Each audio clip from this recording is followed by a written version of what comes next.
السلام علیکم۔ کاش موت آ جائے، بیماری نے جوانی میں ہی بوڑھا کر دیا۔ بعض اوقات انسان کی زندگی میں کچھ ایسے مسائل اور پریشانیاں آتی ہیں جن سے وہ اتنا بری طرح متاثر ہوتا ہے کہ زندگی سے مایوس ہو کر موت کی آرزو کرنا شروع کر دیتا ہے۔ ایسا ہی معاملہ آج سے چند قبل میرے ساتھ پیش آیا، جسے میں آج تک فراموش نہیں کر سکا۔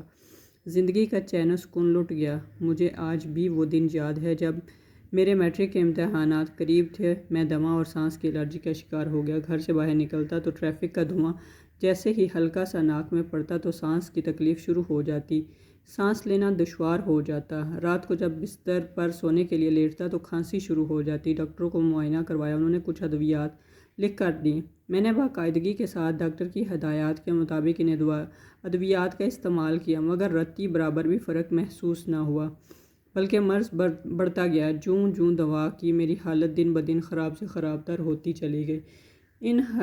اب حالت یہ تھی کہ اگر گھر میں ہلکی سی ڈسٹنگ صفائی وغیرہ کر رہا ہوتا تو فوری طور پر سانس کی تکلیف شروع ہو جاتی۔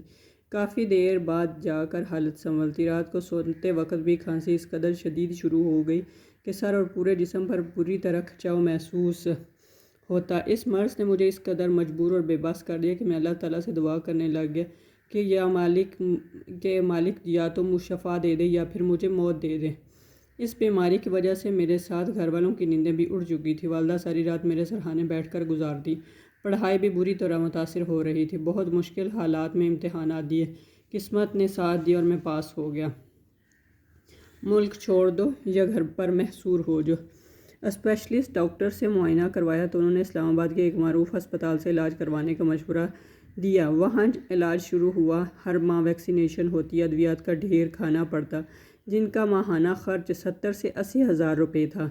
ان ادویات کے اثرات کی وجہ سے سارا دن غنودگی چھائے رہتی، جس وجہ سے جسم سستی کا شکار ہو چکا تھا۔ کوئی بھی کام ٹھیک طریقے سے نہیں کر پاتا تھا۔ مہنگے علاج کے باوجود بھی مستقل شفا یاب نہیں ہو پا رہا تھا۔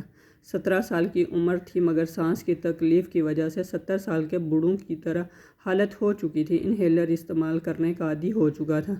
آخر ڈاکٹروں نے مشورہ دیا کہ اس بیماری سے بچنا ہے تو تمہارے پاس 2 حل ہیں، کہ ایک یہ کہ ستمبر سے مارچ تک گھر سے باہر نکلو، ان ماہ میں مسئلہ شدت اختیار کر جاتا تھا، یا دوسرا کہ کسی ایسے شہر یا ملک میں منتقل ہو جاؤ جہاں آلودگی کا نام و نشان نہ ہو۔ میرے لیے ان دونوں طریقوں پر عمل کرنا ناممکن تھا، اور نہ اتنے وسائل موجود تھے کہ گھر بیٹھ کر گزارا کروں یا بیرون ملک چلا جاؤں۔ 4 سال مسلسل اسی اذیت ناک حالت میں مبتلا رہا۔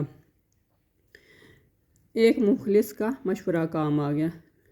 میرے ایک دوست حکمت کے شعبہ سے وابستہ تھے۔ ایک دن ان سے اپنی بیماری اور تکلیف دہ کیفیت کا ذکر کیا تو انہوں نے نہار منہ بانس کا مربع کھانے کا مشورہ دیا۔ میں نے ان کی بات پر زیادہ توجہ نہ دی۔ میں نے سوچا جہاں اتنے مہنگے علاج کروا رہا ہوں، ان سے افاقہ نہ ہوا تو صرف ایک مربع کھانے سے کیسے شفا مل جاتی ہے۔ انہوں نے میری کیفیت کو بھانپ لیا اور کہنے لگے، چند دن یہ نسخہ استعمال کر کے دیکھ لو، اگر افاقہ نہ ہوا تو چھوڑ دینا۔ میں نے پنسار کی دکان سے بانس کا مربع خریدا اور نہار منہ چند پھانکیں کھانا شروع کر دی۔ 1 ہفتہ مسلسل استعمال سے طبیعت میں کچھ افاقہ محسوس ہوا، جس سے کچھ امید پیدا ہوئی۔ رات کے وقت کھانسی کا جو طوفان آتا تھا وہ تھمنا شروع ہو گیا۔ میں نے مربع کا استعمال جاری رکھا۔ تقریباً 4 ہفتے مسلسل کھانے سے میں بالکل تندرست ہو گیا۔ سانس کی الرجی اور دمہ کی بیماری کا نام و نشان بھی ختم ہو گیا۔ اس بات کو سال گزر چکے ہیں۔ اب ٹریفک کا دھواں ہو، سخت سے سخت سردی کا موسم ہو، الحمدللہ میری طبیعت ٹھیک رہتی ہے۔ نہ کھانسی کا مسئلہ، نہ ہی سانس کی تکلیف ہوتی ہے۔